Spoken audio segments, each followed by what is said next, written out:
Welcome to Real Talk Britain. Right, so we're gonna. Is that it? that's our intro. That's it. Right. Okay, yeah. So we're welcoming him to it. So the idea of this video is to welcome anyone watching this to Real Talk Britain. Yeah, welcome to the channel. Yeah, welcome to the channel. Yeah. Your name is? My name's Jordan M. My name is Dowie. Okay, or you can call me Michael, but I prefer Dowie. So what are we doing on this one, Jordan? What's our channel all about? What's the agenda? What do you think we should talk about? Well, it's been a long time coming, this project, hasn't it? We've been trying to get together. Yeah. And I mean, you reached out to me first. To be honest, changed my mind a bit about things because we were talking about a possible civil unrest coming.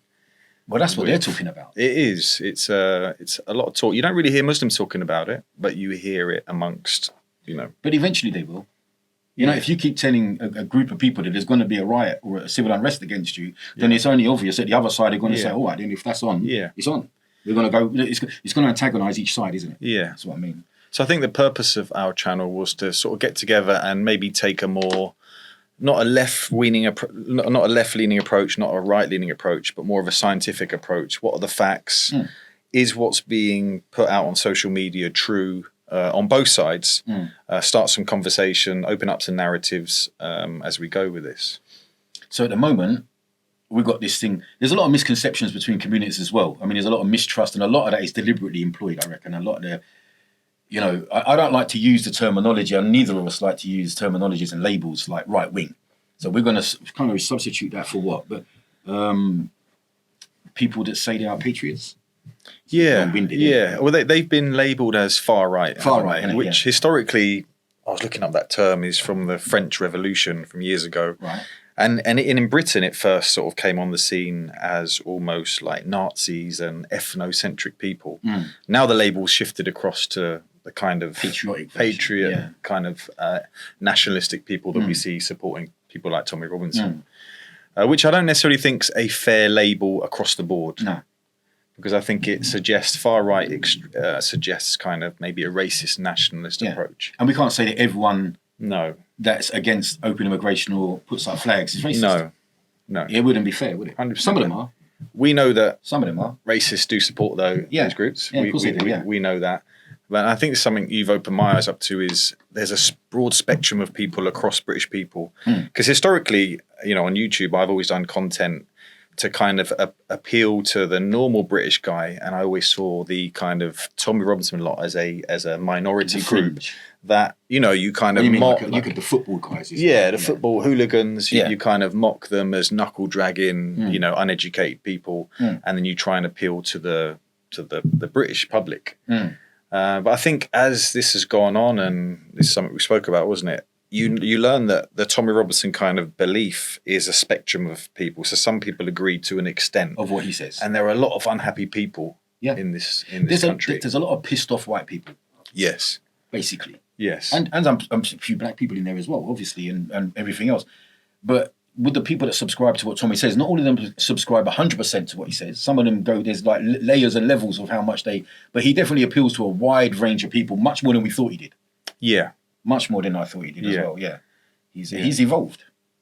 He has. He's evolved, man. He has. I mean, in my circles, I don't really hear his name. I mean, you are. I do a lot. You're from the hometown where we are now. We're in Luton. I'm sure there is. Don't tell anyone. Don't tell anyone. Yeah. So no, but he appeals to more people than we'd like to think he does. And when you live in echo chambers on social media and you only get algorithms and videos that come up that support what you've already been watching, you're kind of oblivious to what other people are thinking or other people are saying. And I think that's a bad idea.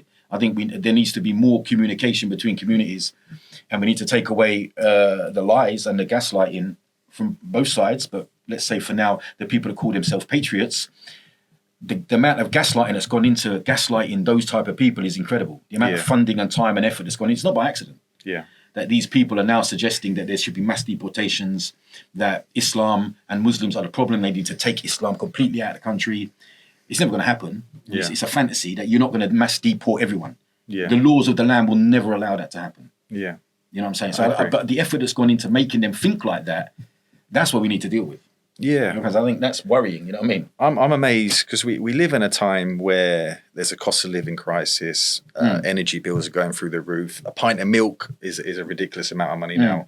We're living in these times. We know that, you know, supermarkets and all CEO of big corporations are earning, you know, I was reading the other day, 1,300% more on their bonuses, whereas the average guy's salary is pretty stagnant. Stagnated. In the building trade where I'm in, I don't think it's changed in 25 years. Yeah. And we know that immigrants are being, you know, moved over on work visas, a lot of them, to as an underclass to kind of, you know, prop up a lot of these big organisations. That want cheap labour. That want cheap labour. Yeah. So it's been a shame to see, I think, for me, and one of the motivations to do this is to see people outside a migrant hotel, for example, or people that are looking at people coming over on a boat and saying these are invaders, these are a danger to our kids, these are, you know, illegal people. That's where I think the energy is misdirected. Right. So who's allowing them to come over? Is the question is, for me at least, I personally, I don't know if this is your 100% view as well, Jordan. I personally don't want any illegal immigration into the country. Why would I? I don't want people coming in boats that I can't see and check who they are, or the government or the powers that be can't. But they're not being stopped for a reason. Yeah. And there's a hell of a lot more legal immigration that never gets spoke about. I think it's something, we'll check the stats, because one of the things that this channel wants to do is be accurate on their stats. We don't want to just chuck out stats here willy-nilly.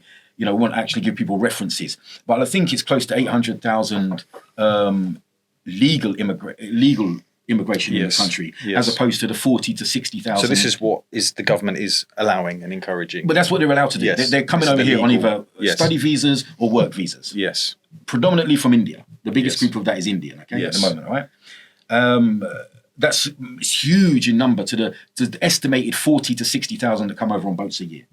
So it's like there's hundreds and hundreds of thousands more coming in like that, but yet there's hyper focus on that. I'm not saying it's good and we shouldn't deal with it. I personally wouldn't let the boats in. However, it's on the scale and graft of problems, it's a smaller problem than that problem. Yeah. If you're going to look at how many people are coming in. Yeah. But they don't take your attention, they take your attention away from that problem and divert it to that problem like it's the only, and once we cure that, that'll be done. Yeah. They could stop the boats coming over in half hour. I'm sure they could. Yeah. I think where I sit on it is, I think asylum seekers are not illegal, you know, and we can talk about, you know, them obviously coming over on a boat. There's no way of people from Syria or Afghanistan applying for asylum without arriving at our shores. No. So and then people would ask Jordan, why don't they get to the next safe country and apply there? And I think a lot of this is, you know, we are a tiny island and people often cite that, but we've had empires that have gone into foreign nations. We've given our language, we've given our culture. So if a lot of these people speak English, they're going to come to the place. You're not going to go and live in France if you don't speak French. Well, it could just be they think they're going to have a better life here. It may well be. Like there's more opportunity. Or they've got family here. But I refuse to believe people are taking that dangerous journey just to take the mick.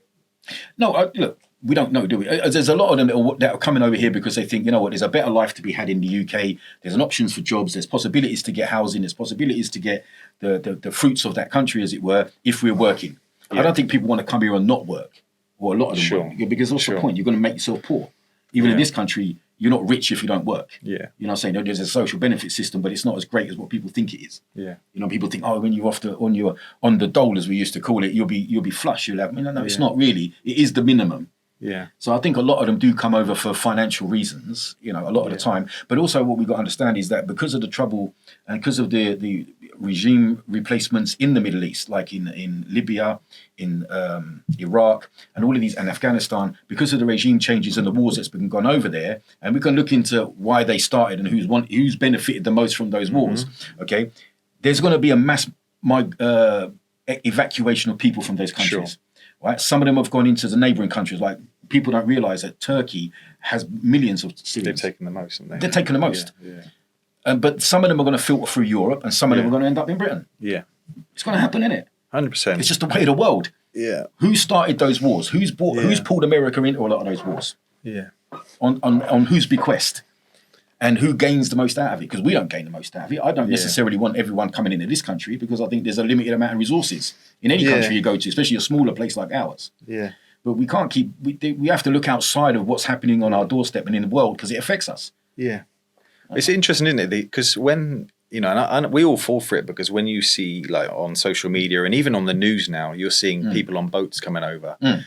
You can understand why the British public are like, look, it's just people turning up on boats. They're going around, and obviously a lot of people are throwing a lot of accusations at these people. And I genuinely wanted to see, and this is probably topics we can go into in depth on this channel, are these people coming on boats, are they, a danger to our children? Are they people that are, are they failing their asylum claims? And I was reading the other day that between 70 and 80% of them actually pass their asylum claim. Now there is a big backlog, as we spoke about earlier, and they're put in hotels, and this seems to upset a lot of people.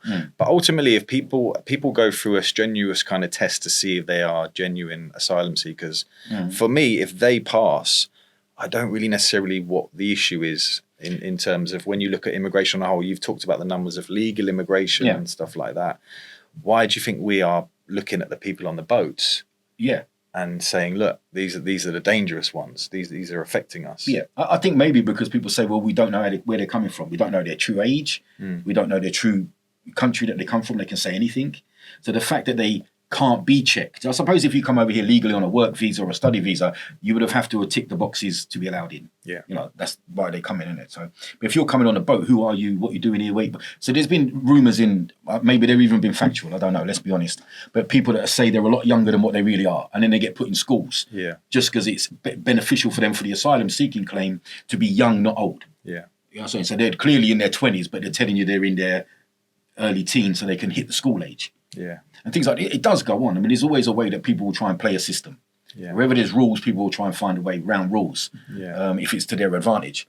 But it's being allowed to happen. And the main community that I feel that's getting the blame for that is like immigrants, dinghies, immigration, everything else is being lumped into one basket with Muslims. Like it's all Muslims, and they're all Muslims, and it's all one big problem. Because now the likes of Tommy Robinson and a lot of the other guys that are on that type of trend or that type of a mindset, it's all one big thing to them. It's all one big Muslim immigrant package. So we need to get rid of all of them. Not all of them are Muslim that are coming here.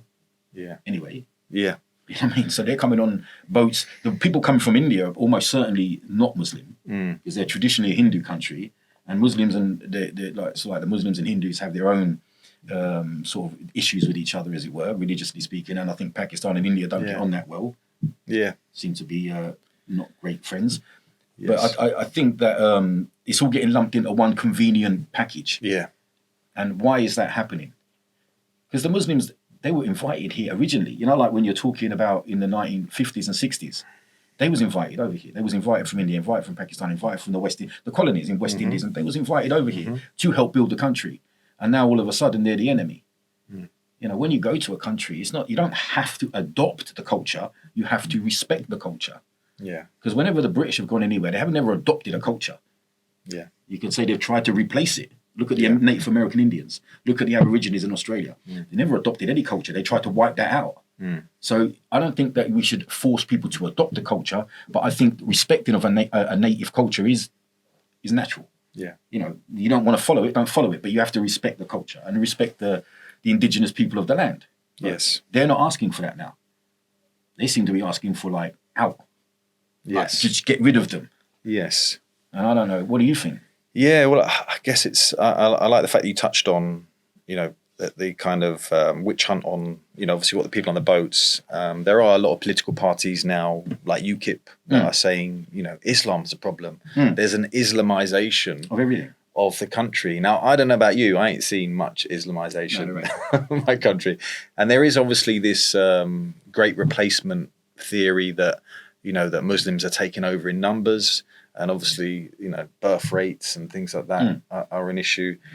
My point of view is that's not an issue of Muslims taking over. If 5 or 6% of the population are going to outbreed you, there's something going on.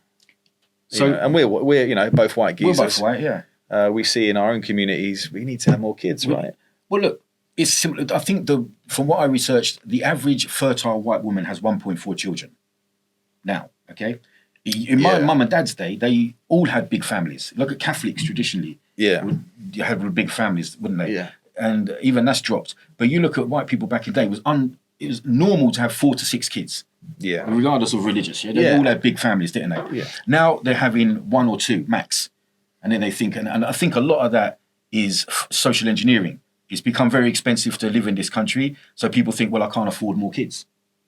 You know, like it's expensive to have kids. But then you can't moan when other people have more kids than you and outbreed you at some point. It's just maths, isn't it? Yeah. I mean, it's just going to happen. You need to have at least 2.7 children per white or per fertile woman to sustain the race and the culture. And it's dropped. I don't think it's reversible now. Well, they say it's not. I don't know. But And it's anyway, worth saying that Muslim birth rates are also dropping. dropping aren't as well, they? yeah, Just yeah, not as much, Not as rapidly. But like we said, it's kind of a socially engineered. When I think back to Thatcher getting rid of all the unions, I think of people, cheap labour.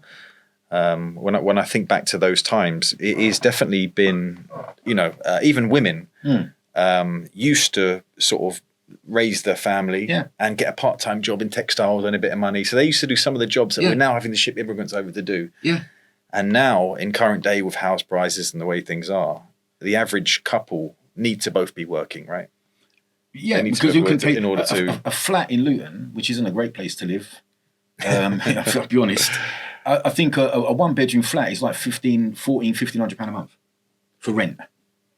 For Luton. For Luton, Yeah, forget that. It's what I'm saying. It's like, and in London, it's going to be, anywhere around there, it's going to be even higher. Who can afford that on a single salary? If you're earning £2,000 a month as a, like a sort of lower paid worker, you need someone else helping you. Yeah. So they need to send, women need to go out and work. My mum was a house mum, but she had a part-time job as a cleaner in a junior school in Luton when I was younger. And now that's been knocked down and replaced with a Sikh temple, by the way. Just but people know where that is, bottom of down the road. But traditionally, mums stayed at home and took care of the kids and dads went out to work. But that's, like you said, financially not realistic for a lot of people. Yeah. It's just not. Especially if you want freedom as well, because the English woman or the British woman, let's say, right, has been sold this dream of go out and get a job, get a career, earn your money, buy your own this, do your own that. You don't need a man, you don't need this, you don't need that. And then they get into their 30s and realise that they're unfulfilled living that life, and then they're looking for a man. But most of the good men are taken at that point. You know what I'm saying? You can't, it's one of the few things that I agree with Andrew Tate. I don't agree with a lot of what he says. I'm not going to promote what he says. But he did kind of make those points that, the longer you leave it as a woman, the narrower your options become for available men. Yeah. You know what I mean? Yeah. Who's going to want a 38-year-old woman to start having kids with? Yeah. You're going to want to choose someone that wants that earlier on in their life, right? You know what I mean? Having your first kid at 38 is going to be troublesome, isn't it? Yeah. And complicated medically as well. I think it can be a bit complicated. Yeah. So why have they been engineered to think like this? It is happening to Muslim communities. The Muslim community, like you said, his birth rate is dropping. So it's a matter of time. And if you look at the amount of white people in the country to Muslims in the country, if the birth rates keep dropping as they are, Muslims are not going to take over by number. It's just like a scare tactic. You know what I'm saying? The amount of people say to you all the time, well, we're going to be a Muslim country in 2050, like Tommy. It's not going to happen. So as soon as we hit 51% Muslims, we're going to have like camels and everyone's going to be wearing phobes and hijabs. Not going to work. It's a fantasy. Yeah. It ain't going to work. I could tell people now. One, as I've been Muslim now the camera knows, 28 years. I think maybe even longer. I've stopped counting. I know the Muslim community quite well. Okay, I in my time I've communicated. They're not ready. They don't want, most of the Muslims in this country are not asking for or looking for Islamic laws.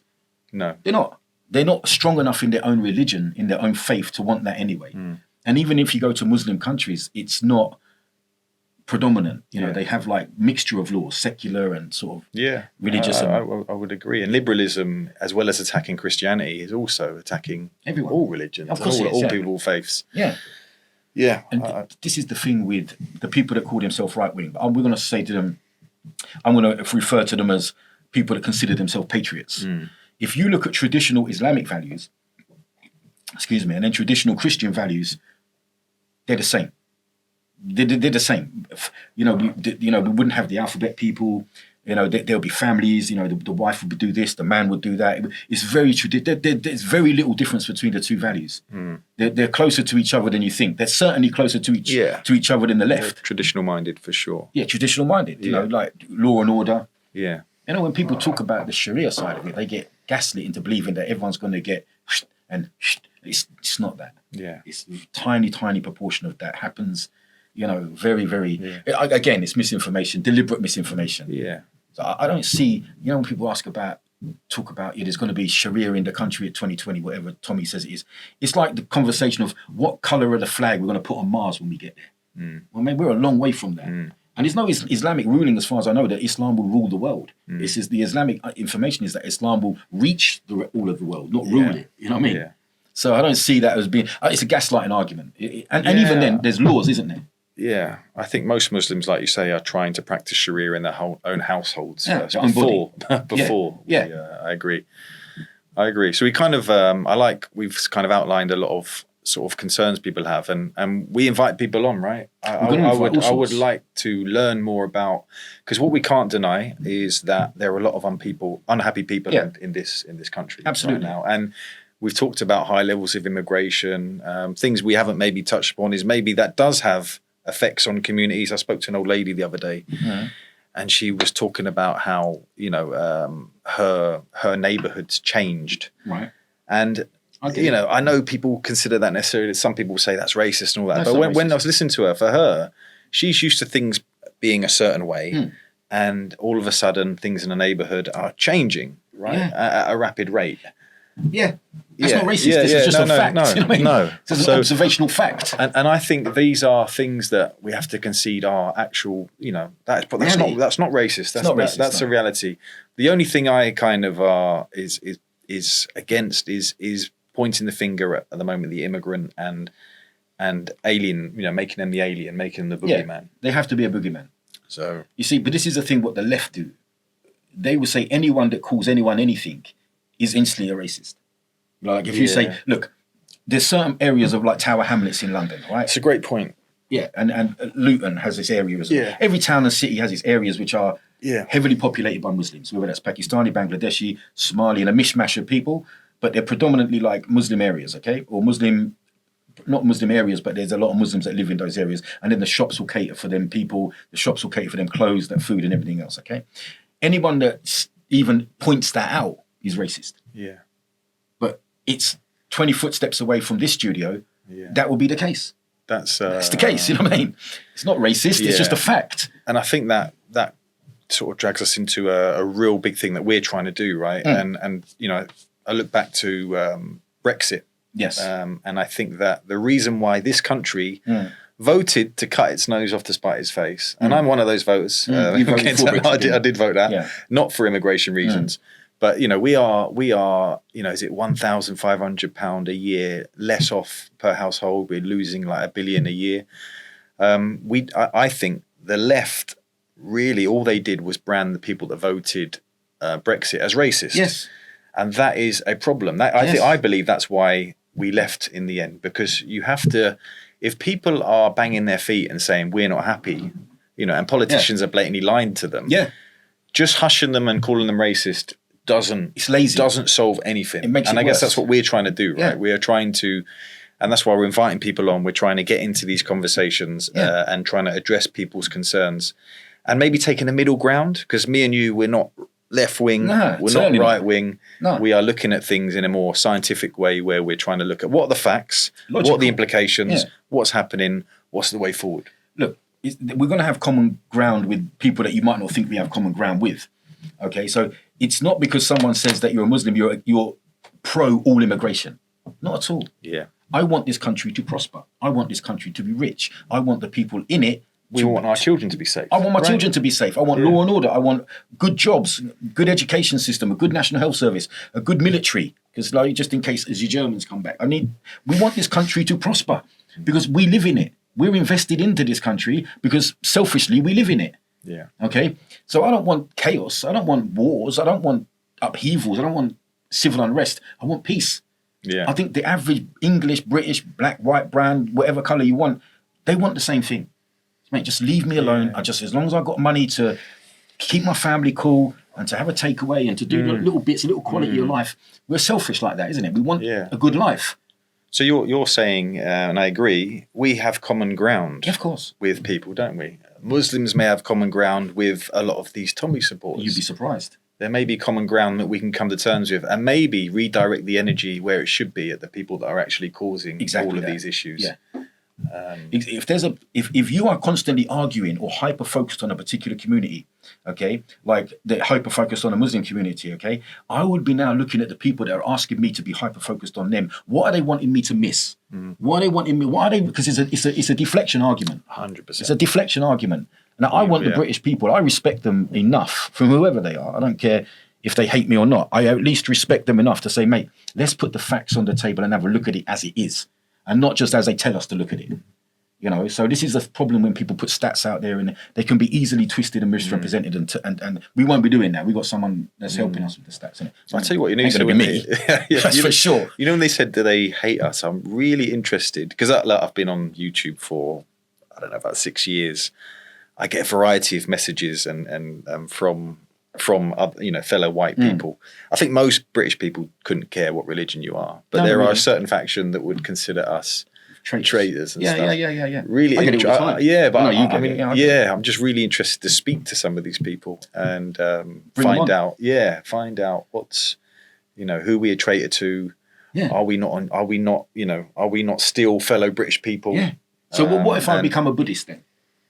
Yeah, or would I be a traitor? Or an atheist? Yeah, what if I become an atheist? Yeah, you're an atheist. What if I become, Jewish? Yeah. Would I be a traitor then? This is the sort of things that I don't blame them all the time because they're looking for confirmation bias because they've already subscribed to a certain narrative that they want to believe in, and they'll only accept information that agrees with that narrative. Yeah. So they're just looking they'll disregard other stuff and say, "But that suits what I see." I knew it was that. When the rest of it, they won't. We've got to get past this. Yeah. At the end of the day, honestly speaking, Muslims are not going anywhere. They're here. They've been here for a few generations now. They're established. They have businesses. They have houses. They have schools. They have place of worship. They're in the community. We can't. It's not the laws of the land will not allow for mass deportation, and you can't change the laws. Just like when they say they want Sharia, it's not going to happen because the laws of the land. There's laws built into that law. I know we don't have a constitution like America, but imagine. No, but you're right. You're right. There are laws within the laws that would always prevent that. It wouldn't happen. Yeah. Just like if everyone said they wanted to be communist. Oh, we've had enough of this capitalism joke. You know what I mean? We all want to be communist now. It wouldn't happen because the laws of the land would prevent that from ever taking place. It's just not allowed to happen. The mechanisms within the laws that we have would prevent that from getting off the starting blocks. Just wouldn't be allowed. So it's a red herring. It's a straw man. It's just not a dead cat. Yeah, dead cat argument. It's just not going to happen. But they want you to focus on that like it's a real threat. Ultimately, who's been earning the most money out of this? Billions of pounds have gone out of this country. Billions and billions by energy companies, by big companies, by billionaires, by this and that. £28 billion they wasted on this track and trace in COVID. No one ever says it. Yeah, I mean, it's mad, isn't it? It's mad, isn't it? Like, as Brits, why are we not like protesting outside of Parliament about energy bills and about like you say that waste of money there? Why are we outside immigrant hotels? Why are we protesting like this? And like you say, we've already addressed it. This is obviously done by plan. This is the elites, the governments that are literally pitching people out. Have to. They're creating an underclass of immigrants, exploiting them for low wages. Because they're going to be working for cashing down for peanuts. And they're telling the working class they're the reason that your life's not great at the moment. There's a cartoon. There's a picture of a cartoon. And it's got a white guy here. It's got what is a businessman in the middle and a brown guy here. What colour's the businessman? No, he's white. And there's a white guy. Right. I think they've made it obvious. And So on the white guy's plate, they've got a pile of cookies.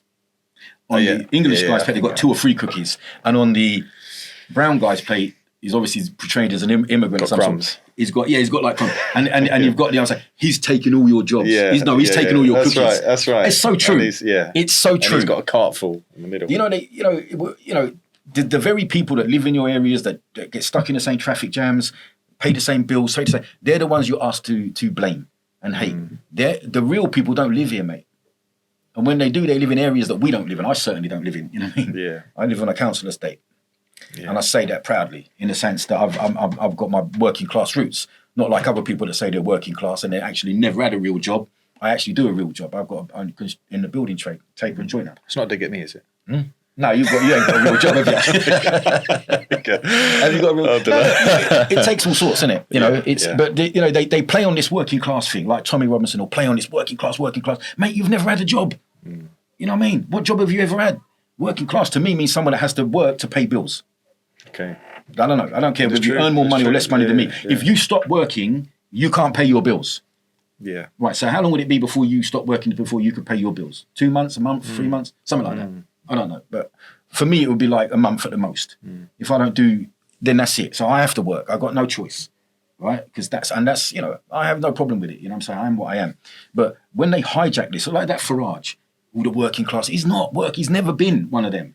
Yeah. He's never been one of them people that he proclaims to be their spokesperson or their representative. He's never been from that. He's never ever had the bailiffs come round his ass. He's never been on emergency electric, electric cars back in. He's never had any of that. Yeah. He's never had salad, cream and pasta because mum couldn't afford meat that day. Never has he had, but he represents you and you're funding him. And he's funded by even bigger people. Let's get behind who are the people that are behind the people that you're behind, if you like. The people that are right in the background. This is what annoys me. You're being mugged off. Like the average British person is being gaslit and mugged off. And I don't like it. That's what I don't like. I get frustrated with the injustice of that. Yeah. You know what I'm saying? I don't want uncontrolled immigration. I just don't. I don't care how many flags you put up, by the way. Every Muslim that you've spoke to, have they had a problem with it? We spoke to someone today, didn't he? And I think it was a really interesting. So we did our Friday prayers, and we saw one of your friends, and we talked about what we're going to do now. And I said, "Oh, have you seen all the flags?" And he went, "Oh, just let them have their." What do you say? Let them have You've got to let people express it. Yeah, get it out. Yeah, let them get out of the system. Get it out of the system, innit? Yeah. And the majority of Muslims I've spoken to don't care at all. And in fact, on some of my YouTube comment section, some of them are even supportive of the flag. They're like, "Yeah, by all means, fly your flag." I don't think because I've got both on social media. Yeah. Excuse me. None of the Muslims that have said it on mine as well. When I've done a radio show on it, I've done posts on it. Yeah. And none of them have had a problem with it. Yeah. It's like if it's your country and you're proud to hang your flag, I think hang your flag. Yeah, and I think a lot of Who's people, telling you it's a problem? Yeah, a lot of people are confused what it actually symbolises, right? Like why? Because normally in this country, I mean, firstly, as Brits, we're not really flag wavers, right? We're not like the Americans. We're at the World Cup. Yeah, unless it's football, coronation. But in general, you don't see British people running around unless they're doing some kind of march. If you go to other countries like Morocco and they're very big on flags. Yeah, but in Britain, we're quite. I would say it's quite a. It's just who we are. We're quite a modest. Yeah. Is modest the right word? We're not flag wavers, right? No, we're not. We're not reserved, flaggies, are we? Yeah. People like a flag. Yeah. In other countries, the alphabet people love a flag. Flags everywhere. Flags everywhere. Yeah. They got flags everywhere. You know what I mean? Yeah. Which is another thing that traditionally we're not sided with that at all. I mean, our religion would disallow that. It's completely no for us, isn't it? But I know in other countries, like I've spent a little bit of time in Morocco, you can't actually have a business without a picture of the king and a flag. Yeah. I know it's not a law, but they'll shut you down if you don't. It's like you've got to have it somewhere in the business. Shop or whatever. So if we're not flag wavers, I guess a lot of people and Muslims I've spoken to, and even British people, are confused. Why now are roundabouts being painted? Why is every lamppost got a flag on? What does it mean? What does it mean? I've spoken to some people. I've seen online many people put their flag up and say, "We're doing it for our kids, protecting our kids. Yeah, but from what? We're taking our country back." So look, because if it's a sign of patriotism, I don't think anyone's got an issue. Some people might suspect that, and this is something we can get into, is that obviously with the climate of Stop the Boats and immigrant hotels and all that, there's a link between the flag and that. So it's and I guess this is all guesswork. I mean, for me personally, the fact that there are so many flags around suggests that there are a lot of unhappy people. Yeah, they're trying to say make a statement of sorts, isn't it? Yeah, I get it. Yeah, so there definitely is. I get it. Yeah, there's an issue that Something's needs to be addressed. Because we like to say we're not traditionally a flaggy people, are we? Yeah, we don't do flags unless it's like a football tournament or something like that. Yeah, we don't do flags. So what is making so if it's a case of because all the Muslims that have commented on my posts or I've spoken to in real life said, we've got a problem with the flags. It's more the intent of why they think they're putting it up. Yeah. Is it because they think that's a threat? Well, that's That's the thing, isn't it? We've got Farage might be our next Prime Minister. Yeah. We've got Tommy's event coming up, which we can go into as well after. But there's a climate at the moment of something that's not patriotic. No. It's more about, those immigrants are a danger and we need to, send them back home. What does patriotism mean to you, Joe Jordan? When I say, are you patriotic, what is that? What do you think? Good question, because I would separate patriotism to nationalism. Like nationalism is something that I'm not really, I wouldn't be ascribing to. So give me an example of nationalism from your perspective. What do you think nationalism good question, because for me, patriotic is being proud of a country. Right, okay, I got you. And I think English people have a reason to be proud of certain aspects of their culture. Right? Absolutely. We know certain aspects of history that maybe we shouldn't necessarily be proud of. But they are the history. That is our history. Yeah. Every country's got, some sort of bad history. When you get into nationalism, that's more thinking that your country is superior to others. Yeah. That's where you start getting onto that. This is us. Superior. That's you. Yeah. Yeah. So I think there's a big difference there. So we can be proud of certain aspects of the country. Yeah. Look, when the football's on, right? And I remember when I became Muslim, I think there was some kind of World Cup or Euros. I'm not into football, but me either. I remember the masjid being full of Akis wearing St George's. Yeah, they're wearing all their. I mean, you see football tops at the mosque all year round anyway. Yeah. But they're supporting England. Yeah. They're supporting England. Yeah. They are, along with the English, they are behind. Well, they would consider themselves English. Yeah. Most of them. Yeah. That I know. They might say I'm English Pakistani or English Arab or English, but they're still English. I don't think people are aware of that. I think a lot of people might assume that, Muslims are kind of anti-England or anti-English. Not that I've found. In my experience, that's not the case. No, not the case. No, that's a misunderstanding. Yeah. That's a everyone that's Muslim is automatically signed a contract to be anti-British. Yeah. Not at all. Yeah. I don't know who told people that, and I don't know why we've allowed that narrative to be popular, but it isn't the case. Yeah. It's just not the case. I consider myself patriotic because I want good for the country. Yeah. I don't want this country to be in trouble. I want this country to flourish and prosper. Yeah. And I want the people in it to be peaceful and get along with each other. If you don't have the same religion as me, we can coexist peacefully and cooperatively. Yeah. I don't have to go to your synagogue, your temple, or your church to treat you like a human being. Yeah. I don't care where you go, what you do, as long as you're nice to me and you're nice in society, you're law abiding, then I'm cool. I don't really care what you do with your private life. That's right. Your belief is your belief, isn't it? And they're saying that we're here to take over. Take over what? Exactly. You only have to go to the mosque on a Fajr prayer, which is the early morning prayer, the sunrise prayer.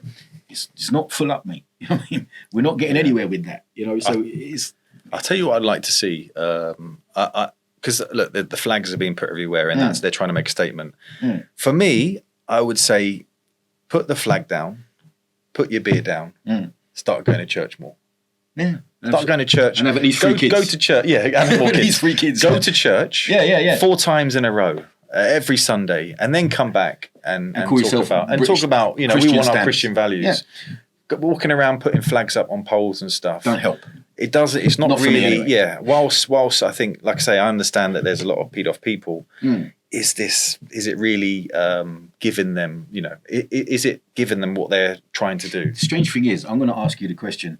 When you've spoken to Muslims about would you like this country to be more Christian, what do they say to you? Yeah, every time I've spoken to somebody, they would rather live in a Christian country than a liberal secular. 100%. They'd rather. I know 100%. Muslims that would rather their child goes to a Catholic school than a school that ascribes to no religion. Exactly that.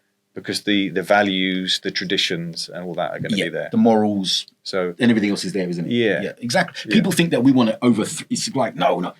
If it's going to be a Christian country, that's cool. Because a lot of the, like you say, the morals and the rules and everything else is aligned. Okay, then do that. I think most Muslims I've spoken to, if not all of them, are like, okay, cool. Yeah, let's have more of that and less of that. Because we want more alignment with religion and less alignment with liberalism, which is now, I don't know, it seems to be taking everyone down a really weird space, you know what I'm saying? So, and the people that are going against what we're going to call not right, we're going to call them, they call themselves patriots of the country, okay? Because I don't like labeling people. I think it's negative, okay? I don't want to do that in a derogatory and disrespectful tone or way, okay? We're much more, we've got nothing to do with them, really, because they only support immigrants. They only support minorities. While you're a minority, the left wing will be like all over you. Once you become the majority, then, like I say, I've been put on a there's an anti-racism site on Instagram. They put one of my videos on it. You know the joke videos about halal bread and that. I've heard it's gone. Is it the Pringle one or something? No, this is the bagel one. okay, I'm only joking, okay. you know, when it's a joke Okay. video, okay? In fact, all the people that will consider themselves patriots of the country found it funny. It's only the Muslims really? that got confused. Really? It's the Muslims that are having a go at me. They don't even know what halal means. You know what I mean? So you're not taking over nothing. Do you know what I mean? Yeah. And they put me on it as a racist. I said, Oh, would wow. you would at least look at one or two of my posts. Wow. In fact, the name of the channel should give it away. You know what I mean? It's an Al Rijal, which is the men in Arabic. I mean, you know, they are the problem. They are as much part of the problem as anyone. You know, they're causing these. In my personal opinion, they jump on things like Palestine. They jump on things like immigrants. They jump on these topics because it's for them. It suits them at the moment. Yeah, You know? I hear you. I mean, I definitely, anyone that supports Palestine, big up to you. But I definitely agree with you. Like I said to you earlier that it's like a badge, isn't it? Now you've got veganism, you've got I don't know, Nirvana, and then you've got Palestine. There's like a badge. Is that the group? Yeah. They become like they're a rock band that becomes. I don't know. I've seen it a lot on Lefty Bags. How is it? I've seen it. I've seen it. I don't know any lefties. So, Working on building sites, But you know, again, meet them.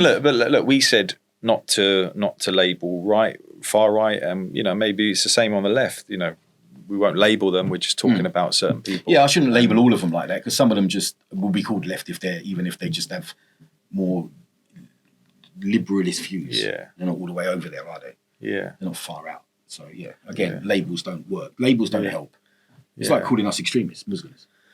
Yeah. It wouldn't help, would it? Because Well, the thing is, praying 5 times a day nowadays is would make you extreme, extreme. isn't it? It'd probably make you It's extreme for a lot of Muslims. Yeah. To be quite Yeah, honest, make you. a lot of Muslims would say you're extreme if you Yeah. pray 5 times a day. Yeah. But yeah, I mean, these labels, they don't help. But going back now into, you know, we just touched a little bit on the flags. Most Muslims that we've ever spoken to, in fact, I can't think of one that's had a problem.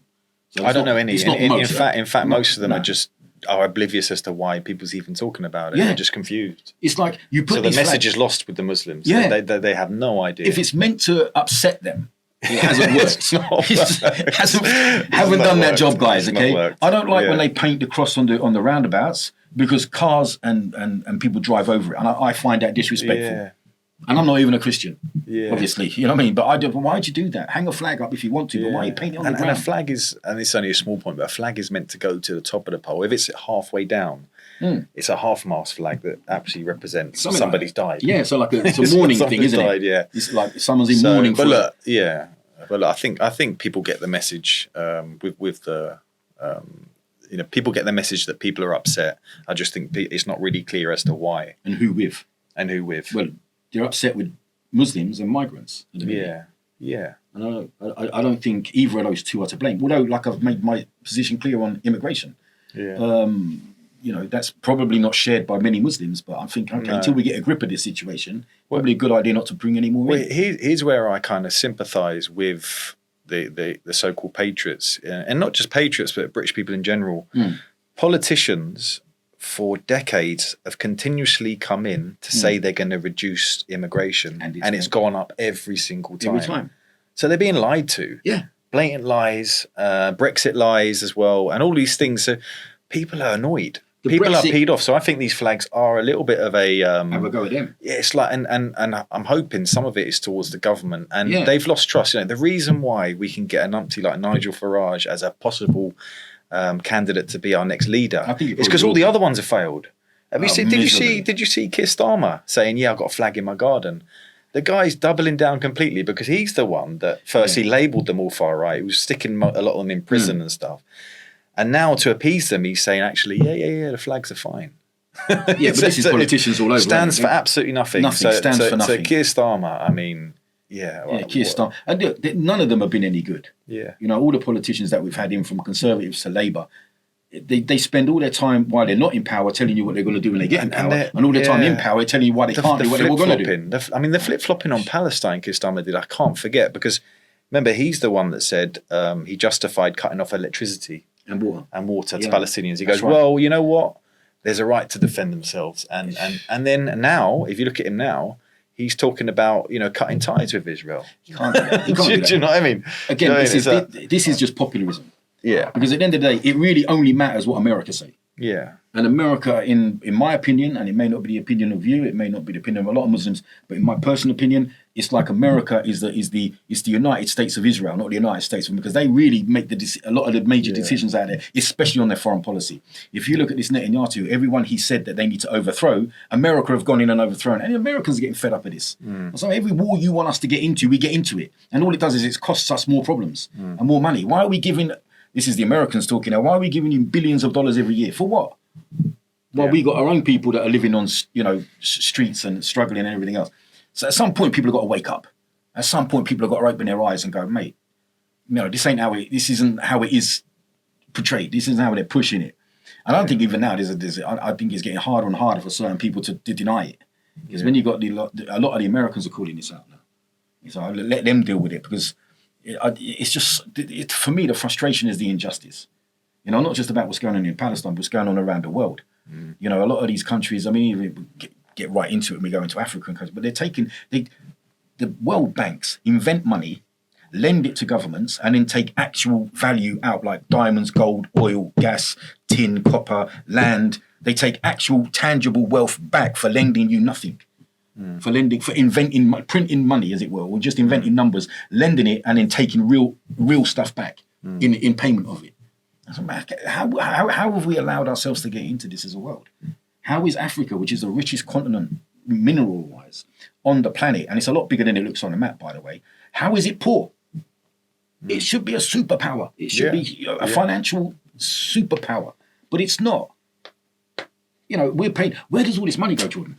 We're paying billions of pounds in interest to banks as a country, billions of pounds in interest to banks as a country, and millions and billions as individuals. Where does it go? Where's it gone? Yeah, and we've crippled Africa in debt, haven't we? We've kept them in debt. We're in debt. Yeah. Where's the money go? Yeah. You've got a mortgage or a credit card or a loan. Where's it all go? Who has all this dough? Where's it all the money going? And why is it all going there? Why is it that they are stupendously billions and trillions of dollars and we're still paying them? Where is it going, and how do we get to this situation as a world? No, I think it's important. It's important topic, because most people, understandably, are focused on their household, providing for their kids. But when you zoom out and see what's going on the bigger picture, we're all part of the same hypocrisy. Yeah, the energy should be pointing towards these whoever it is, the higher powers. I wonder who it is. Yeah. Anyway, let's not get bananaed before we start. Yeah, you know what I mean. Yeah, we've got to be double careful what we say. But like I say, it's no one is escaping this. Yeah. Anywhere in the world that you go, America is trillions of dollars in debt to who? Who are you in debt to, mate? You know what I mean? I think there's only a certain amount of countries that don't have these centralized banking systems, don't they? They have their own. Yeah. Russia being one of them. And, we have this perception of Russia being some dull, gloomy place. I was looking at some pictures on Russia the other day, like holidays. Their tube stations looks like 5-star hotels, mate. Really? Yeah, it's like... Not like the Northern Line. Not like the Northern Line, no, not like, Chewing gum on your seat. Yeah, I don't sit down, man. When I go on the tubes, I don't sit down. Yeah. I'd rather be by the door. Yeah. But to me, it's a crazy thing. So let's get on to... Because I don't like to keep calling out people's names like Farage and Tommy, because I think we give them too much attention. They already get attention as it is. Because we're really here to address or try and reach out to or make common ground with people that may be half in, like in and out, as it were. Yeah. You know what I'm saying? So I don't really keep going. But now he's got this big fat march going on. September the 13th. September the 13th. Yeah. So I've been kind of, I considered it, but I'm actually busy. I was going to take you along. I would both go. I feel a bit safer then. Yeah. But, trust me, we'll be worse off, mate. But look, Uniting the Kingdom is what it's called. I mean, is that a joke? If it is, it's missed me. A joke? Yeah. Look, let's, I'm trying to talk about this topic seriously, but I've asked people recently what it's about, and you get different answers. So the answers I've heard are it's freedom of speech. Right. I've also heard it's protecting our women and children. Right. And I've also heard it's some new political party called Advance UK, which Ben Habib is, which Tommy's endorsing. Okay. Interestingly, I looked on their website and they endorse freedom of religion. So I was confused at that. But yeah, but look, a lot of people are getting together, and again, It look, will be big. yeah, I'm sure it Yeah, will. I think look, Elon Musk has given credibility to the movement. Yeah. There's a lot of people that have endorsed it. It's definitely growing, and it's a failure of government, failure of politicians, and a lot of people are going along. I guess I hope that some of them are genuinely trying to unite the kingdom. Well, yeah, I'm sure there are. But yeah, I guess I'm a bit skeptical as to how much united they want to be with the whole kingdom. Is this not part of the kingdom uniting against another part of it? Yeah, is it not like, let's just say, the white person uniting against everyone that's not with them? Yeah, You know, I don't know. I'd like to think it's not, but I'm sure there is an element. Of yeah. that. And the freedom of speech, like, I mean, I got to admit, I've seen people get jail time for tweets. And the misinformation after Southport and stuff like that, these Yeah. are serious things. Yeah. But a lot of people feel that they're now, their freedom of speech is gone. And I mean, to be honest, I love to have these conversations with people. Yeah. Like, what is it you feel you can't say? What is this two-tier policing you're talking about? Yeah. Like, where's that to? Where do me and you sit in that? Well, the two-tier policing. I used to be when I was younger. It was me and again. You know, it's like cops and robbers, mate. Me against the Yeah. police. Then I grew up and realised I was the problem, not the police. Yeah. You know what I'm saying? I mean, you can't break the law and say it's the police's fault, can you? I mean, but as you grow up and your worldview changes as you mature and you experience more in life. Yeah. And that, what's his name? That Liam fella done a quick video, didn't he? Yeah. Having a go at the policeman. Yeah. Which I found Liam really Tufts. disrespectful. Yeah, I Because saw swearing your at him. video. Yeah. And then he at the end of it he called him an animal. Come on, man. Yeah. That's So, a policeman. for people that haven't seen it, you had Liam Tufts, who's kind of one of Tommy's right hand men, right, Yeah. with his own channel, went to shake a policeman to say, "You've done a great job here," and the policeman just said, "Look, I'm on duty. I can't shake they're it." supposed to Right? be impartial, innit? Neutral. Yeah. Normally they which are. is understandable, innit? If Yeah. it was a Palestine march and some geezer with a Palestine flag was shaking the policeman's hand, they'd be all over that, wouldn't they? They're saying, Yeah, look, but what they do say- cite is how come they, when it comes to the BLM and the Pride marches, they're all dancing and they're not in Notting Hill Carnival. You see them dance, but they can't shake his hand. That will be the argument that they bring. I don't agree with them doing any of that, by the way. I don't think they should be dancing. I think they should be taking a knee. I don't think they should just be police and stay neutral, stay polite, stay respectful, but stay neutral. Yeah. I don't think they should. Which be that doing policeman any of did. I didn't see him disrespect at all. But No, he he just- ended up getting called an animal and Yeah. a disgrace. that. Which is And that's one of our, the police that are, supposed to be upholding the laws You of the gotta respect land the that police. they are. Yeah. Yeah. So it was an interesting it video. was a bad look. It was a bad look. It was a bad look. Yeah, I don't agree with that. I mean, like, It was a Liam bad is look. entitled to his opinion. It's not my opinion a lot of the time. Not all the time we disagree, but most of the time I wouldn't agree with what he does or says. I think he disrespects his audience by not fact checking his guests on his podcast. If someone's going to come on your podcast and say something that's a bit out there, I say, mate, you're going to bring some evidence that we can check it. Because he had a woman on there saying, look, like black people, it's in the Quran that black people are treated worse than dogs. Man, you got to check that. You know what I mean? You can't just bloody allow people to say anything and everything. He's had ex-Muslims on his show saying everything and anything, and he never turns around and says, well, we need a little bit of fact-checking on this so people can You're reference right. You're right. I watched That's that. respect for your audience. Yeah. Or less truth don't matter. Yeah. Facts don't matter. You're right. And that's amazing. That's a good point. I watched Liam Tufts' interview with, is it Adam Kelrick? There was the imam that was giving out food. From during St the Albans. Sabbath. Yeah. Oh, not from St Albans, from Liverpool. Liverpool. It's Same from thing. Liverpool, yeah. And like you said, I think the main thing that struck me in that podcast, which I was flabbergasted at, is that the geezer was saying things like, the age of Aisha is in the Quran. It's not. Exactly. But you would, that's something that you would just know, right? I was talking about the Liam Tufts did that interview with Adam Kelrick. I hope I haven't butchered his name. Right, which is the imam of the Liverpool place. Yeah, Right, the okay, amount I of got Liverpool, you, he was yeah, giving got out food and stuff. Yeah, and yeah. And like I said, I watched it with a kind of neutral, kind of eager to learn, really. Mhm. And I was shocked at, if you're someone with a podcast saying things like, "Oh, the age of Aisha," which is in the Quran. It's not. I mean, you wouldn't have to be that knowledgeable of Islam to know that that's a hadith, right? Or that's not. It's not even. It's a hadith from Aisha yeah, herself. Yeah. So I don't think these are small points. I think stating that that's in the Quran just shows an ignorance, and you haven't done any work prior Simplest to amount your of research. podcast. Yeah, Yeah. you're not even bothered looking through the Quran, The other let one he alone says, any. what's that one where he says that we're sources. allowed to lie? What do they call Taqiyya. it? It's not in the Quran. Yeah, not- that doesn't Taqiyya exist. is in your Quran. So It's not. It's not. So So basically, what he's doing, he's using sound bites Yes. to an audience of hundreds of thousands Yes. with no facts. And I think that the reason why we're doing this channel here is we want people on, and we'll bring facts as well. We want Yeah. a scientific approach to this. I think the days now where people are just relying on headlines and sound bites. We need to get past that. We need to. because we need people need to be actually genuinely seeking truth. Because I respect the audience enough to say, mate, we're going to back this up with facts. Yeah. So you can make an intelligent, informed decision, Yeah. or you can just listen to the sound bites. You can just listen to what you want to listen to because you already made up your mind, and your confirmation bias is just saying, yeah, whatever he says, I'll take it because it just suits my little opinion, and I don't want to come out of my little opinion. So I'm just going to stay here. Okay, you stay where you are because we can't reach you then. If you're not open. But there is a lot of people out there, Jordan, that are like, okay, right then, you seem like you got something to say. Back it up. Yeah, I respect them. You're going to say something like Muslims are allowed to lie. No, they're not. Yeah, you have to be given a bit more information. Well, look, when it comes to so if your life's in threat or something like that, right? And war. we don't even need to go into these details. But the fact that somebody is just blanketing and saying Muslims are allowed to lie to an audience, it's not true, isn't it? That straight away. Because if I was in a podcast, I would ever do a podcast with that Liam fella. I would do a podcast with someone that was anti-Islam.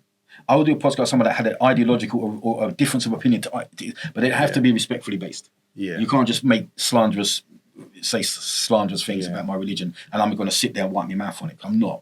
I'm going to pull you on it right there and then. In our religion, if we wrong a non-Muslim, Prophet Muhammad, peace be upon him, will be standing against us. Of course, on the Day of Judgment. Yeah. So we have to stand for justice. It says in the Quran, stand for justice even if it's against your own self. So even if Jordan, who's my friend, now is in the wrong, I would have to correct him, and he'd have to do the same to me. It's not just, we don't side with friends and we don't side with communities, we side with what's right. We're in the path of siding with justice and right and what's right. Yeah. So if I see a Muslim starting a fight with a non-Muslim, okay, and I could watch the whole thing going on, so I knew who started the row, and it's clearly the Muslim's fault. He's clearly making this problem happen. I'm going to defend a non-Muslim because that's the right thing to do. That's the religious thing. That's what we have to do. I'm not just going to say, oh, he's a Muslim, I'll back him up, or I'll leave him get on with it. No, I'm going to stick up for the person that's in the right. I don't care who they are. At that point, it's for me, the religious duty is to stand up for justice. And this is where these people miss the point completely. So for them, for the likes of Liam, it doesn't seem to be about truth. It doesn't seem to be about facts. It seems to be about gaslighting and just saying the stuff that your audience can easily digest. And most of it's just bullshit. To be quite honest with you, most of it's just bullshit. Just like, that's what frustrates me. It's like, mate, you should do better than that. Either you don't respect your audience, or you don't think your audience is smart enough to care. Do better. Do better than that. Your people deserve better than that, because your people, Liam, are our people too. You know what I'm saying? Just, we didn't sign a contract being anti-British when we become Muslim. We're still our people. It's another thing with these grooming gangs. Let's touch that. Grooming gangs. All right, let's go. Let's touch that, yeah, because it's something that gets cropped up all the time. I know what I'd do with them. I know what I would do. We know what the Sharia would do. I know what the Sharia would do with them too. Yeah, I know what I'd do with them. But what would you do? And why should you have to answer for it anyway? Like it's our problem. Because the girls that get victims of this, they belong to us as well. Yeah. There are kids. There are people as well, aren't they? Yeah. Right. So we can use the what about argument in a minute. We'll come back to the stats about who does what and how many times it happens, statistically, everything else. But I know what I'd do with these grooming gangs, whoever they are. But no, why are you so angry about them people? I'll tell you what I'll do with them. Let's vote in a law in a country, go through the Houses of Parliament, the Houses of Commons, whatever it has to go through, whatever laws and it has to go through to become an actual law of the country, and re-implement the capital punishment for these crimes. Yeah. That's what I would do. I would vote for that. Not only for Pakistani groomers, anyone that does that crime. And I think that's and I don't want to get into whataboutism here, but most people have the issue with people just highlighting that. And look, as a community, is grooming gangs wrong? Definitely. Yes. It's something that people should stand against. People should be, and, when I do read some of the stories of some of the police cover-ups and the social worker cover-ups, whatever their reason is, whether it's to avoid being classed as racist, it's disgusting. It's disgusting. It's disgusting. And it's a disrespect to the victims. But I think what also is a disrespect to the victims is only focusing on perpetrators that are Pakistani Muslim. Yeah. I think that's a disrespect to grooming victims. Again, it's homing in on a particular part of the problem. There is a problem. Yeah. We're not going to brush over that. Yeah. But I will be just as angry Or like, I'm just as angry as anyone that does stuff like that. When you look on grooming gangs, it means people that know each other in real life. Grooming circles mean people that know each other online. They're almost completely and utterly white. And they're dealing with baby images. They're like the sickest of the sick. Yes. Right. Get them. And this is not per capita. This is, I mean, I saw that at the Home Office doing that, doing the stats on the generally middle-aged white man is your most likely to be, an SA offender for children. But yeah, look, like we say, it's a topic that we probably need to do a whole podcast we will. on grooming gangs. We will. I think grooming gangs and the lies in the Quillian report and the things that have been spread are part of the reason people are now looking at the people on the boats and saying they're a danger to kids. Yeah. They're quite equivocal because there's no stats against people coming off boats that they're a danger to our children. Have some of them done stuff? I'm sure, just by on law of averages there's wrong-uns in every community. Yeah, there will be, yeah. And the fact that they're all younger type age men would mean that they were probably more in tune to doing stuff that they shouldn't be doing. Yeah. But I wouldn't let them in the first place. Like I said, that's my point on it. Yeah. But when they hyper-focus, like there's all these people that go on these to Cambodia and Vietnam, the type of people that do that. Why aren't we waiting outside the airports for them to come back and do it then? Yeah. Why are we just going around saying, I want them all, mate. I'll take them all out. I'll deal with them all, mate. I'll be the one that, switches the switch or whatever it is. I mean, I'll do it for free. I'll do it on the weekends for free. I don't care, because to me, they're all disgusting. I'm a father. Yeah. But what they're going to now, the audience, so let's preempt what some people might be saying when they're watching this part of it. But the Prophet, peace be upon him, and we have to say that, and I will always say that, he married a 9-year-old. Mm-hmm. Okay? Because that's it's a bit strange you saying that when it comes from your own religion. That's why they do it. It's your religious text that allows that type of behavior to happen. Okay? That's the argument. But let's not tiptoe around what they're going to say, okay? Firstly, like Jordan said, there's nothing in the Quran that stipulates the age of Aisha. There's nothing from the saying of the Prophet Muhammad, peace be upon him, that stipulated the age of Aisha. So this is not an issue of belief. This is an issue of opinion. This is Aisha's opinion. Mm-hmm. Okay, Aisha's now in the two hadiths that they get it from is Sahih Bukhari, where she said that she was 6 and 9, married at 6, moved into the house at 9, and in Sahih Muslim it's a different age. I think it's a year different, if I remember rightly. Okay, but then you have reports from Asma, her older sister, who's 10 years older than her, which put Aisha at 16 and 19. Not 6 and 9. There's a difference of opinion, and the more popular followed opinion is the 6 and 9 in the religion. I think if you was to ask most Muslims, but there is also an opinion that she was 16 and 19. Okay, which is the one I tend to lean towards. Okay, however, we're using a presentism argument even if we go with that one, the 6 and 9, because in this country before 1888, the legal age for marriage and sex was 9. Yes. In this country, so you have to say everyone in this country potentially was a nonce before that year, because we're talking presentism argument now. Now it's unacceptable. And by the way, Jordan, from the research that I've done on this, asking scholars and students of knowledge of scholars, okay, it's not permissible to do it now as Muslims. To marry young. It's not permissible. So overwhelmingly, the consensus of all scholars is that overwhelmingly, a Muslim today could not marry a 9-year-old. And they don't. And obviously the social norms in this is a massive thing. Yeah. And if you look at a lot of Muslim countries have the age of like 16, 18, just like here. My dad was married to his first wife at 16 with a kid. Married at who's married at 16 now? Yeah, I remember that's an age of marriage here in this country. You can, the law is you can sleep with a child at 16 because they could still be a child. But look, for me, I don't see how the age of Aisha is linked to grooming gangs. No, but they was chucked out. Yeah, no, I know. I think you're right to bring up. What about if we was in Italy? It's 14. Yeah, Portugal. 14. I think there's a lot of countries where it ranges between 9 and 14. In America, it ranges between 9 and 18 or 21. Yeah. So it just depends, doesn't it? You know what I'm saying? It fluctuates even now with countries. Yeah.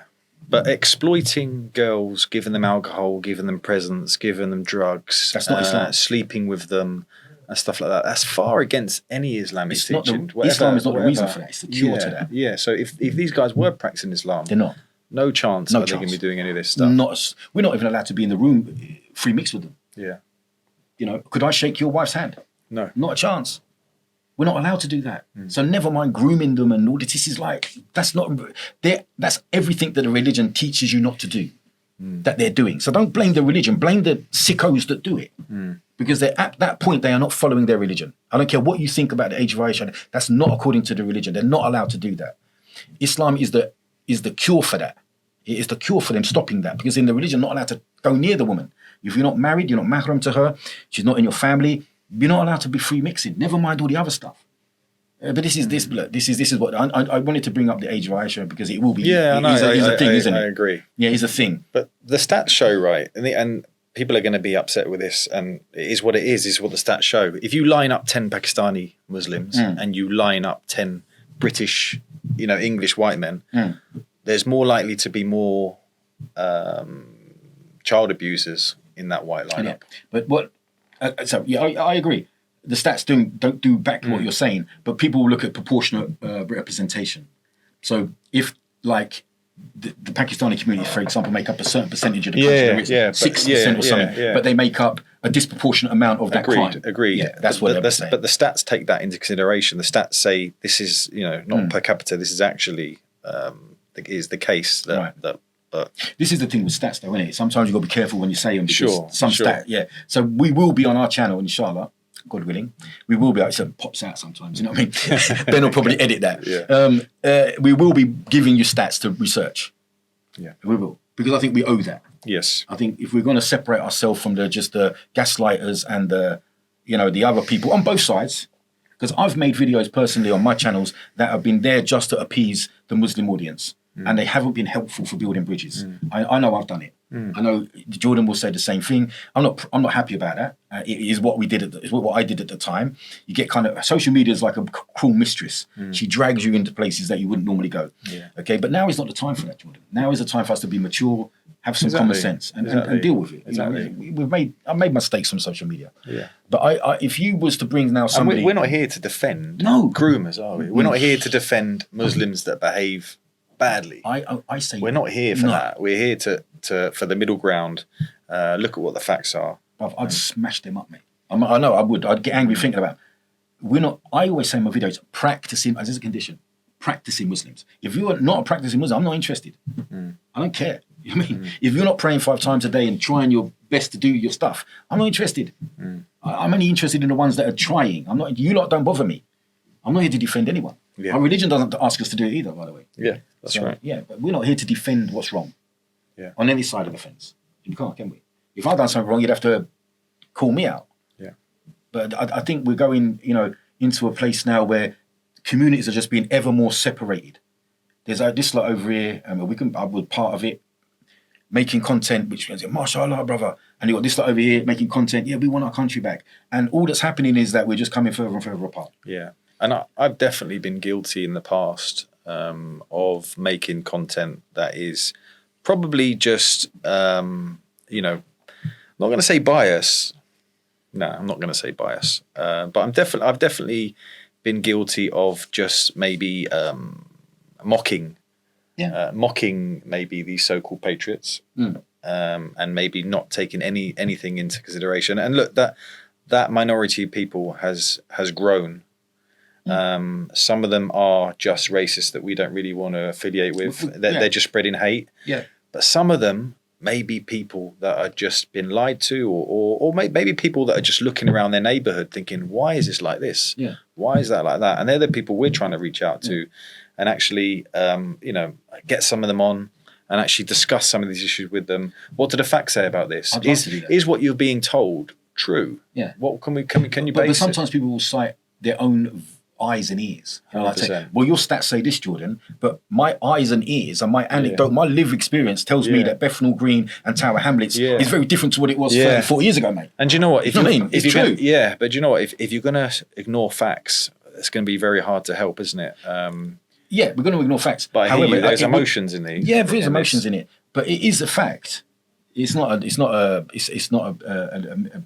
misunderstanding that certain areas of towns and cities are now a lot more populated by Muslim communities than they ever was done in the past. Yes. Right. That's it. You know what I mean? You just drive there and see it. I mean, it's just like that's just it. I don't think there's anything that we can particularly do about that because at the end of the day, when people will always feel more comfortable in and around their own people. Yeah. So when the British go to Spain, the English go to Spain, for example, they create a little England in wherever there is a Spain. Look, places. if, for me, right, if let's say the stats say those Muslim groups Yeah. are causing more crime, Right. they are a danger to children, disproportionately to the other people there, then I would stand against them. Yeah, of course. Well, it would be causing more crime in. But that's what areas they're, that are predominantly those Muslim. yeah, exactly. Yeah. Disproportionately to other Yeah. people. If there is an issue there, then yeah, we should be standing with. That should be a common ground with people. Yeah. Yeah, it is. It's the same thing as saying like the young black guys that get into themselves into these knife crimes and gun crimes and things like this. It's not the color that gets them into this. It's the way they live and their opportunities and poverty. You know, traditionally, all crime is spawned by poverty and lack of opportunity, not color, not race, not religion. It's if you live the East End of London and other areas of London and towns and cities across the country has always had a crime element because there's always been poor places. There's always been places that are poor. People are poor. They're going to do things to get out of poverty. They're going to, you know, you need a few quid. You need to nick a few things. You're going to do something. You know what I mean? It's just like it doesn't matter what color you are. If you put people in a situation where they need to do stuff to exist and to survive, they're going to do stuff. But there have been studies on this topic, and I've seen them. They've been done in America and around Europe.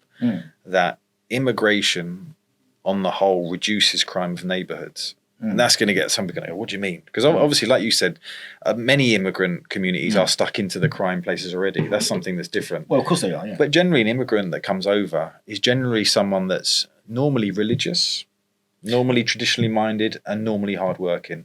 I'm not saying all of them, but that's generally what the general immigrant's going to be. So they're less likely going to be involved in crime.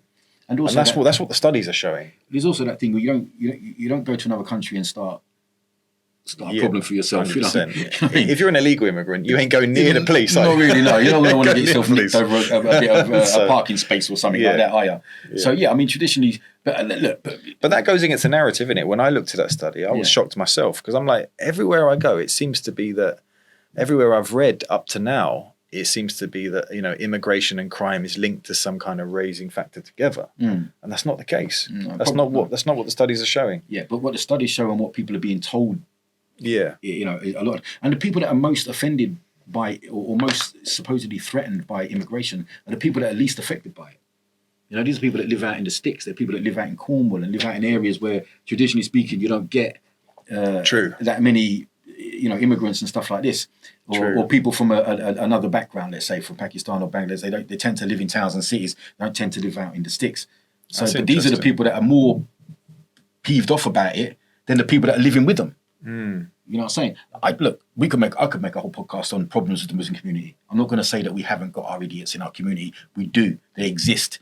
And you have yours and we have ours. And if you want, we'll swap and see how you like it. And our lot are worse than your lot sometimes, you know what I'm saying? But we all have them. You can't help that. There is idiots in every community. There's idiots in the Muslim community. There's idiots in we're going to have to give them a better name than people that think they're patriots. It's going to take too long, innit? Yeah. You know what I mean? To keep saying that. They can let us know in the comment section. Right? Yeah. But they'll just say patriots. But let's face it for now, people that say they're patriots, we've all got idiots. Look at that Islamic ray gun fella that done that talk for one of Tommy's. I bet Tommy was screwing with that. We'll come in the view with Islamic ray guns. I bet Tommy's like, never let that geezer back near a video again, you know what I mean? Probably ban him from every march he's ever gone. But it goes to show you've got them, ain't you? He gets pulled out. I bet he really regrets it too. Yeah. I bet he's like, I'm not again. Every time because it comes up, doesn't it? Islamic ray guns and they're taking over and Sharia law and all this. I thought, you're not a great example for your cause. But we all got them in our communities. We've got Muslim versions of that, by the way. Yeah. You know what I'm saying? And we cringe when we see him, but oh God, but someone shut this geezer up. Someone put their hand over his mouth or something. But we get them. We get them everywhere we go. We can't keep, pretending that they don't exist. But I was wondering, Jordan, that every 50 to 100 years, do we have to have this sort of thing?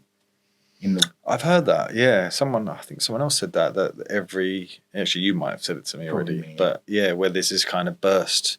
I hope that's not the case. Like a volcano, right? Yeah, just every now and again something just has to happen. But that's kind of why we're doing what we're doing, isn't it? I'd like to avoid that. I would like to avoid that. But it's definitely, look, from me, the last maybe 4 years, I've been amazed at the kind of rise in the amount of people that are Well, Maybe it shouldn't have been surprising No. because the governments have got worse. They're not changing. I think I've done what you done. I thought this would just go away. You know, it's just like. I didn't think like. Remember last year with the riots Yeah. in Southport where there were people dragging people out of cars because of their skin colour and beating them up. In this I was day and thinking, age. yeah, in 2025, that's going on, and a lot of that was misinformation, and you worry that round the corner, because there is going to be, let's face it, there is going to be a Muslim that does something stupid by law of statistics. Every community's got them, and when that happens, what's going to happen next time?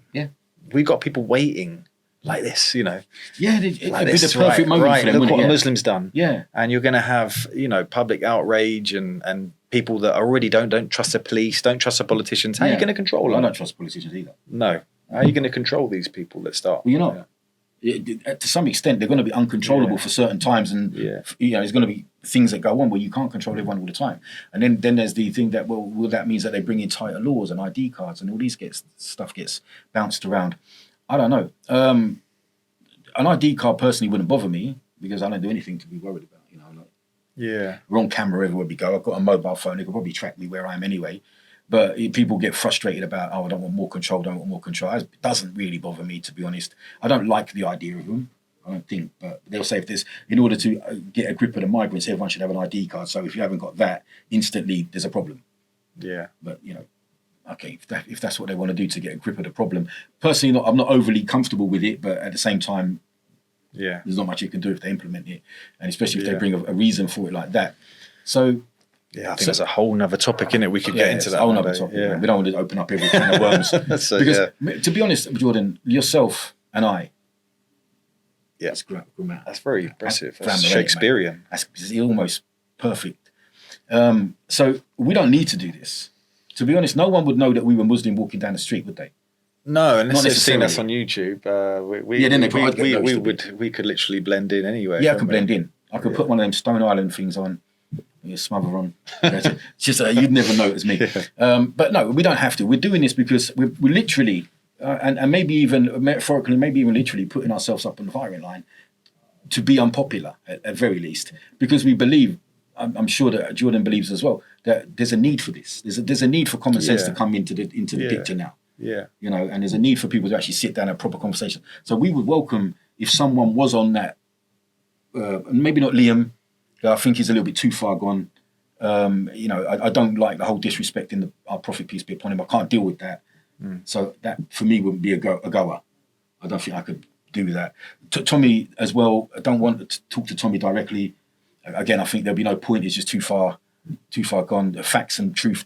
But the people that are paying him, they're not in the question, mate. You know what I mean? But if there is people out there that have that point of view and they want to talk to us, I would. Yeah, and you would, wouldn't you? I would, and it'd be interesting the effect this has on, because I don't know how the Muslim community feel about this. I hope the Muslim community can see what we're doing as well, because a lot of the Muslim community, understandably, are going to just see a lot of racism out there. We are obviously trying to connect with people that aren't necessarily flat out racist, but just have issues and stuff like that. And I hope that the white community. Take the sort of olive branch that we put out and maybe come and educate us. Look, if this is a waste of time, come and tell me why. Come and tell me why. I'm up for I think you've talked me into this over the last couple of years as well. Quite rightly, I think Hamza Zorsis also gave us some great advice on it. Yeah. We got Yusuf Ponders in the background doing some great stuff, some stats for us. So making sure we're. I don't know. Yeah, exactly. To be honest with you, so everyone's got an area, isn't they? Yeah, but look, I hope this is well received. We're starting this YouTube channel. We're going to try and branch out. We're going to try and open up dialogues. We're going to try and build bridges. And look, there may be some bridges out there that can't be rebuilt. And that's fine. That's fine. And we will stand against racism what's wrong? and things that are wrong. But I think that there are conversations to be had. Yeah. I'm definitely not going to apologise for my religious beliefs. I stand by them. I'm prepared to live by them, and I'm prepared to die by them. But at the same time, we don't want to be outwardly controversial and outwardly antagonistic because it doesn't help. You know what I'm saying? We could easily come on here and make content which is for an already made audience, Muslim audience, and we'd be really popular with that audience and really unpopular with the other one. We're probably going to be a bit unpopular with both of them. But, you know, in the pursuit of truth, one has to be prepared to offend people and be offended themselves. So it's more about the truth than it is about being popular. We won't have to do this. You know? And I think, look, we all live in this country. We all want the best for our kids, the best for our women, the best for our future. There must be common ground. There must be. We've got no choice. Yeah. If we don't find any, then we tried. Yeah, no, we tried. We've got no choice but to try and get common ground because no one's going anywhere. We're not going to, you know, as much as Farage and all them people talk about mass deportation, it won't happen. No. And the laws are in the land won't allow it to happen. I'm convinced, and I don't mean to sound condescending when I say this, honestly, but I'm convinced a lot of people are very ignorant to Islam, ignorant to the immigration statistics. People have been fed a lot of lies. Yeah. And look, if it's me that's been fed lies, come and tell me. We can fact check them and take a scientific approach. What we're not going to be doing is, we're going to, debunk you debunk us. I don't got your moments. No, we're not here for that. No. So you're not going to see content from us where we are just, flat out debunking. It's been done. I would say people that have watched this and maybe have people that are up for building bridges, having conversations, at them in our comment section, maybe give us some suggestions. There will be some people out there that are not up for building bridges and don't want it. They're a waste of time. Don't bother. Don't bother. Yeah. And you're going to find a lot of people aren't going to want anything to do with us for that reason. But I'm sure there may well be some people out there who are very peed off and would still like to come and vent it, mate. Come and vent it and see if there's somewhere we can. Because I guarantee if they spoke to us, they'd be. I thought they'd be against everything I'm against. No, not necessarily. Yeah. Not necessarily. And we want the country to prosper because we live in it. Why wouldn't we? Yeah. So I think you're right. We're only going to reach everyone. Probably just as many Muslims are going to be against us as help. But they're not really the target audience here. No. If they're welcome to watch the channel and everything, because maybe they could learn some bits too. Yeah. But the target audience is the people that are pissed off. Yeah. They're the target audience, aren't they? Yeah. So the Muslims could welcome to watch this channel. However, we're trying to reach you guys. Who I'm looking camera. We're trying to reach you guys, okay? And the Muslims can maybe learn from the dialogue in the channels to say, okay, well, now we get a better understanding of how this lot are thinking. So that'd be helpful for them as well. Because let's be honest, it's very difficult for a brown or black guy to do what we're doing. This is why we're trying to take it on board. But yeah, we'll give this a crack, and God willing, we will have some good results from it. Yeah. And if we don't, we can say we tried. Yeah, if we don't, we just go to the gym, innit? Yeah, just go back to the gym. It's not a problem. We just move out of the country because that'll be the only thing left. I'll go to Qatar, yeah. You can go to Qatar, yeah. I mean, where's Tommy gone? Spain? I think so. I think Spain, innit? Yeah. So. I wonder how he affords all this stuff. Anyway. I'm not hating, mate. He's I hope he enjoys it.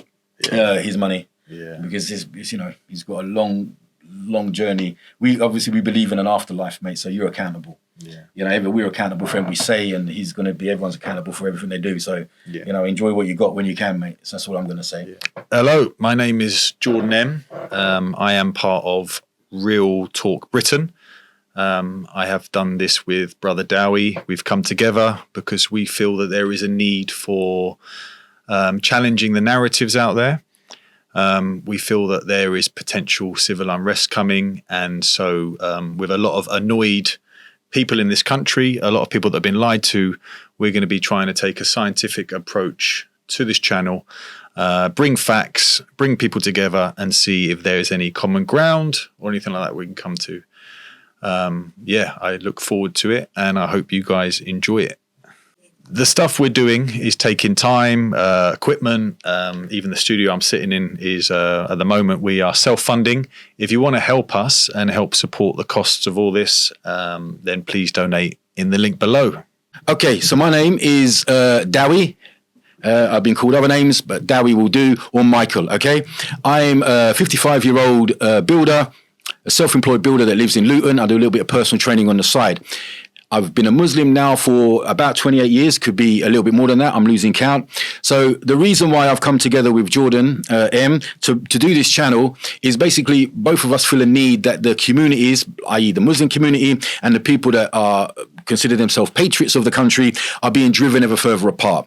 And it's not a look that we want. It's not something that we want for our country.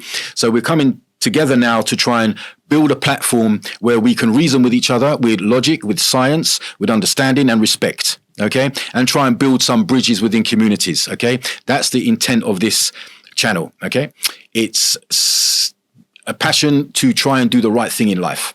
So, and it's not always easy to follow a passion. So people, if we make some mistakes along the way, which is bound to happen because everyone is a human being, please be a bit tolerant of us, be a little bit patient with us. But the intention is good. And we just want communities to be understanding each other and not blaming each other for things that other people are doing. Okay.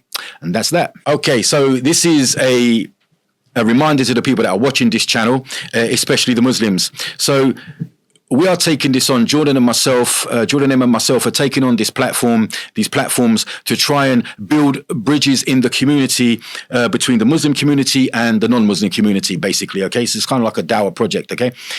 At the moment, we are self-funded. The podcast studio that you're watching this in is being paid for by us. The editing is being paid for by us. The time, the effort, the expense, everything's being paid for by us. Okay. Now, as it pertains to funding, we're not looking to be rich. We're not looking to do this for a profit. But at the same time, you know, we're ordinary working men. We can't afford to pay for everything out of our own pocket. And to be quite honest, we are metaphorically and possibly literally putting ourselves on the firing line to build these bridges between communities, because there's going to be people on both sides, but especially on the, let's call them the patriot side, that are unhappy with us. Okay. Now, when you look at the likes or who we're against and what we're trying to combat against, or what we're trying to go against the narrative, these are well-funded either individuals and organizations. They have their own news channels, they have their own newspapers, they have their own well-funded and well-sourced enterprises. Okay. And we're doing this on our own. So brothers and sisters out there, please, we're not begging. If you don't give, you don't give. You know, it's not a problem. Okay. We'll do what we can with what we got. Okay. However, inshallah, you wouldn't want to send us out metaphorically into a battle without a shield, without armor, without a horse, without a chariot, without things to help us. Okay. And this is what we need. Podcasts. We need podcasts. We need, we need podcasts. We need editing. We need time. We need research. Because we're up against people that have got all of this. So don't let us go into this with just a mobile phone and good intentions. If you've got a few extra quid and you want to help this, you can't do it yourselves for the most part. Why? Because you probably don't look like us. If I'm going to be brutally honest, you probably don't look white, or, you know, so it's going to be better and more effective, inshallah, coming from us. Okay, as the people that are indigenous to that particular crowd. But we need your help financially. I'm not begging. If you don't give it, I've never begged anyone for anything. Alhamdulillah. Okay, but you know, there's only so much we can do from our own pocket here. There's only so much we can afford by ourselves. So please, get in the link in the bio. It's non-profitable. We'll only take from expenses. You know, we're not going to look to be rich, but please, you know, brothers, sisters, whatever you got, you know, try and support this project. Yeah, because, you know, we're up against it. And we're going to need your help, okay? Inshallah.